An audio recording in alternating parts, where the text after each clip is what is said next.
বাংলাদেশে প্রথম ভোটচোর শেখ মুজিব ও প্রথম ব্যাংক ডাকাত তার পুত্র শেখ কামাল, বিএনপির ভাইস চেয়ারম্যান শামসুজ্জামান দুদু।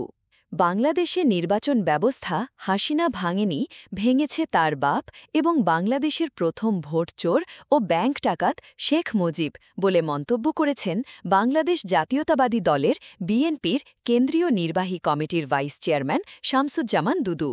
শনিবার জাতীয় প্রেসক্লাবের মাওলানা মোহাম্মদ আকরাম খাঁ হলে জিয়া পরিষদ অগ্রণী ব্যাংক পিএলসি কর্তৃক আয়োজিত ১৫ বছরের ফ্যাসিবাদ বিরোধী আন্দোলন সংগ্রাম ও ৩৬ জুলাই গণ অভ্যুত্থান শীর্ষক আলোচনা সভায় তিনি একথা বলেন। শামসুজ্জামান দুদু বলেন, এই দেশে ভুয়া নির্বাচন এবং নির্বাচন ব্যবস্থা ভেঙে ফেলা আমরা বলি শেখ হাসিনা করেছে, কথাটা সত্য না। এটা তার বাপ শেখ মুজিব করেছে। সে হল তার সন্তান এবং সে পিতার উত্তরসূরি, যে খন্দকার মোশতাককে জেতানোর জন্য হেলিকপ্টারে কুমিল্লা থেকে ঢাকায় ব্যালট বাক্স এনেছিল। এদেশের প্রথম ভোটচোর শেখ মুজিব।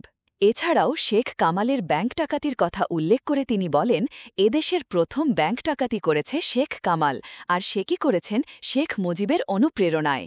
এই যে আপনারা ব্যাংকারদের উদ্দেশ্যে ডাকাতির মুখোমুখি পড়েছেন না, এটা শেখ হাসিনা করেছে, আর সেটা করেছেন শেখ মুজিবের পদ্ধতি অনুসরণ করে।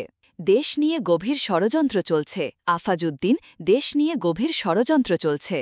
এই সময় শেখ হাসিনাকে দেশে ফিরিয়ে এনে ফাঁসিতে ঝোলানোর দাবি করে শামসুজ্জামান দুদু বলেন, গত ১৫ বছর শেখ হাসিনা যা দেখিয়েছে, নির্বাচন ব্যবস্থা ধ্বংস করার জন্য তার ফাঁসি হওয়া উচিত, গণহত্যার দায়ে তার ফাঁসি হওয়া উচিত, ব্যাংক ডাকাতির জন্য তার ফাঁসি হওয়া উচিত।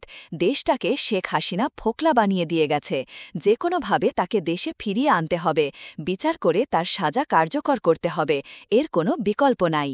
পিআরকে পেয়ার হিসেবে উল্লেখ করে বিএনপির শিক্ষা বিষয়ক সম্পাদক প্রফেসর ড এবিএম ওবায়দুল ইসলাম বলেন, বাংলাদেশের জাতীয় নিরাপত্তার জন্য রক্ষা কবচ একমাত্র নির্বাচন, আর সেটি হতে হবে নিরপেক্ষ, নির্দলীয় তত্ত্বাবধায়কের অধীনে নির্বাচন। কেউ কেউ বলে পিআর পিআর পিআর তো না, এটা হলো পেয়ার। এই পেয়ার মানে হল সমন্বয়ারকে। পেয়ারের মাধ্যমে ভাগ বাটোয়ারা করে অল্প কিছু পদপদবি নিয়ে বিরোধী দল হওয়ার চেষ্টা। এভাবে করলে নির্বাচন পাতানো হবে। আমরা তা চাই না। জিয়া পরিষদ মহাসচিব প্রফেসর ড মো এমতাজ হোসেন বলেন, আগামী নির্বাচন যত সহজে জয়লাভ করবেন ভাবছেন, সেটা তত সহজ হবে না। বিএনপির বর্তমানে প্রধান প্রতিপক্ষ জামায়াতে ইসলামী, তারা পিআর সংখ্যানুপাতিক পদ্ধতিতে নির্বাচনের কথা বললেও তারা প্রচারণা চালাচ্ছে, তারা মিছিল করছে, দাড়িপাল্লা দাড়িপাল্লা, এমনকি তারা প্রার্থীর ছবি সম্বলিত পোস্টারও লাগাচ্ছে। তারা দুই ধরনের কাজ করছে। এটাকে বলবো আমি মোনাফেকি, কিন্তু তারা প্রচারণা চালিয়ে গেলেও আমরা নিজেরা লড়াই করছি। জিয়া পরিষদ অগ্রণী ব্যাংক পিএলসির সভাপতি মো সুজাউদ্দৌলার সভাপতিত্বে আলোচনা সভায় আরও বক্তব্য দেন জনতা ব্যাংক পরিচালনা পর্ষদের পরিচালক মো ওবায়দুল হক, অ্যাডভোকেট মোহাম্মদ সুলতান মাহমুদ ও ড মো ফজলুল হক প্রমুখ।